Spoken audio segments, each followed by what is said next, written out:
Hello, ఎలా ఉన్నారండి? నేను చాలా బాగున్నాను. చూడండి ఎంత మంచి డైట్ చేశాను ఈరోజు. అన్నీ స్పౌట్స్ చేసుకున్నానండి. శనగలు, పెసలు వేసి స్పౌట్స్ చేసి వాటికి వేరుశనగ గుళ్ళు కలిపానండి. అట్లానే క్యారెట్ కలిపాను. వాటిని స్పౌట్స్ వచ్చిన తర్వాత పక్కన పెట్టుకున్నానండి. తర్వాత ఒక కప్పు పెద్దఉల్లిపాయలు సన్నగా తరిగి తాలింపులో వేసుకున్నాను. ఒక పచ్చిమిరపకాయ కూడా వేసుకున్నానండి. వేసుకొని దాంట్లో కొద్దిగా లైట్గా ఈ స్పౌట్స్ని వేసుకొని వేయించుకున్నాను సిమ్లో పెట్టుకొని. తర్వాత లైట్గా కారము, ఉప్పు, పసుపు వేసానండి. తర్వాత 2 కోడిగుడ్లు తీసుకున్నాను. ఇలా తీసుకొని సన్నటి ముక్కలు కోసుకున్నానండి. లోపల ఎల్లో పార్ట్ తీసి పక్కన వేసాను.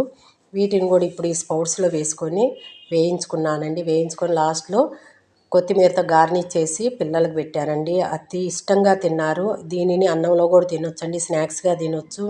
మీకు కనుక నచ్చినట్లయితే మా ఛానల్కి సబ్స్క్రైబ్ చేయండి ప్లీజ్.